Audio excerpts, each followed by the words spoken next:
Hello दोस्तों, आपका स्वागत है हमारे YouTube channel history of the festival में। हम आज बात करेंगे हमारे भारत के सबसे बड़े त्यौहार नवरात्रि के बारे में। वैसे तो नवरात्रि के बारे में सब लोगों को पता ही होता है, पर हम उसके साथ जुड़ी हुई एक पौराणिक कथा के बारे में बताने जा रहे हैं आज आपको। जैसे कि बहुत कम लोगों को पता होता है कि ये कथा क्या है, किससे जुड़ी हुई है और हम नवरात्रि क्यों मनाते हैं। मार्कंडेय पुराण के अनुसार दो भाई थे, रंभा और करम्बा थे, जिन्हों के पास बहुत सारी शक्तियाँ थी। उन शक्तियों से उन्होंने दूसरी अनेकों शक्तियाँ हासिल की थी। वो एक गंभीर तपस्या कर रहे थे। उन्होंने गंभीर अभ्यास भी किया हुआ था, क्योंकि उन्हें इंद्र को धमकी दी थी। इंद्र को धमकी इसलिए दी थी कि उनका भाई करम्बा था, जिनको इंद्र ने मार डाला था। तो रंभा और करम्बा दोनों बदले की आग में जूझ रहे थे और उन्होंने अपनी तपस्या को और कठिन कर दिया और वो लोग उनके साथ बदला लेना चाहते थे। इसलिए उन्होंने बहुत सारे देवताओं को भी प्रसन्न किया था और बहुत सारे वरदान भी लिए थे।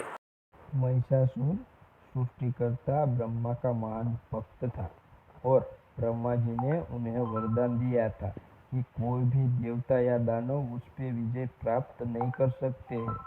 महिषासुर बाद में स्वर्ग लोक के देवताओं को परेशान करने लगा और पृथ्वी पर उत्पात मचाने लगा। उसने स्वर्ग पर अचानक एक बार आक्रमण कर दिया और इंद्र को परास्त कर दिया।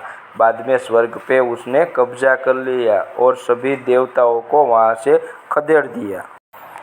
चलो दोस्तों, हम बहुत ज़्यादा समय नहीं बिगाड़ते हैं और अपनी कथा के नज़दीक जाते हैं। इस कथा को देव महात्म्य के रूप में भी जाना जाता है। लोग दुर्गा काल के दौरान देवी की पूजा करने के लिए इस पुराण को पढ़ते हैं।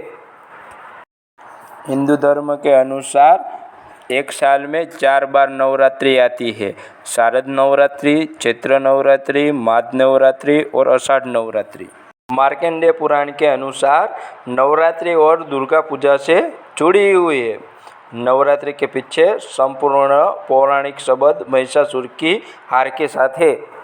मार्कंडेय पुराण के अध्याय नंबर 81 से लेकर 93 तक ये पूरी कहानी सीमित है।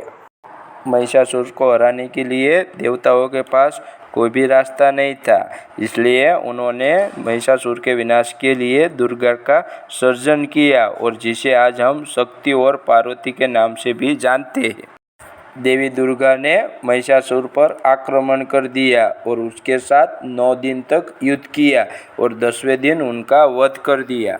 वैसे तो नवरात्रि के बारे में सब लोगों को पता ही होता है, पर हम उसके साथ जुड़ी हुई एक पौराणिक कथा के बारे में बताने जा रहे हैं आज आपको।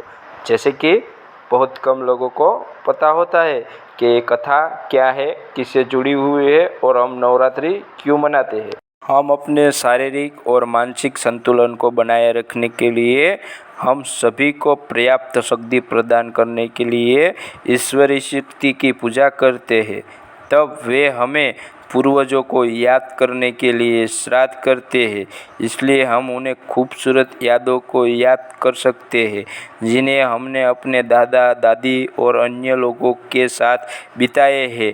जब हम उन्हें हसीन पलों के बारे में सोचते हैं तो हमारे वास्तव ऊपर आ जाते हैं और इसलिए हमारा ऊर्जा स्रोत ऊपर आ जाता है।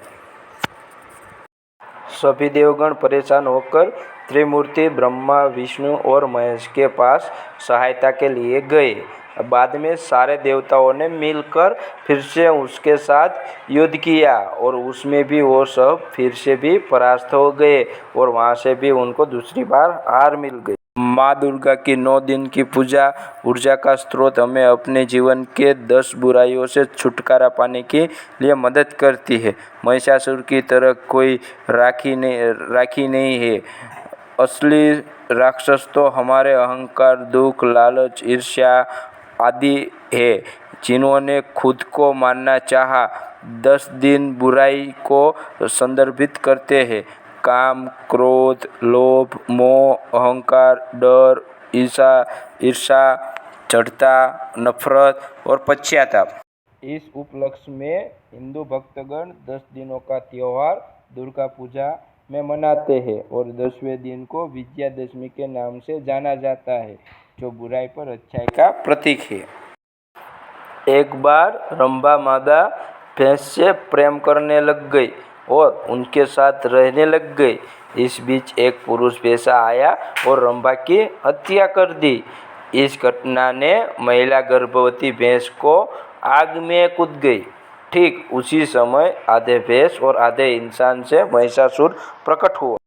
ऐसे माना जाता है कि यदि कोई देवी दुर्गा की पूजा अपने दिल से करते हैं तो माँ इन्हें 10 बुराइयों को नष्ट कर देती है और पूजा करने वाले को शांति प्रदान करती है। इसलिए नवरात्रि के विशेष 9 दिन में माँ शक्ति को प्रसन्न करने के लिए, उन्हें प्रसन्न करने के लिए 9 दिव्य दिनों के लिए उपवास का पालन करना चाहिए। प्रत्येक दिन हम अपने आप से एक बुराई को नष्ट करने की प्रतिबद्धता लेते हैं। 10 दिवस में हम विजयादशमी मनाते हैं, यानी इन्हें सभी नकारात्मकताओं का जीत हासिल कर लेते हैं।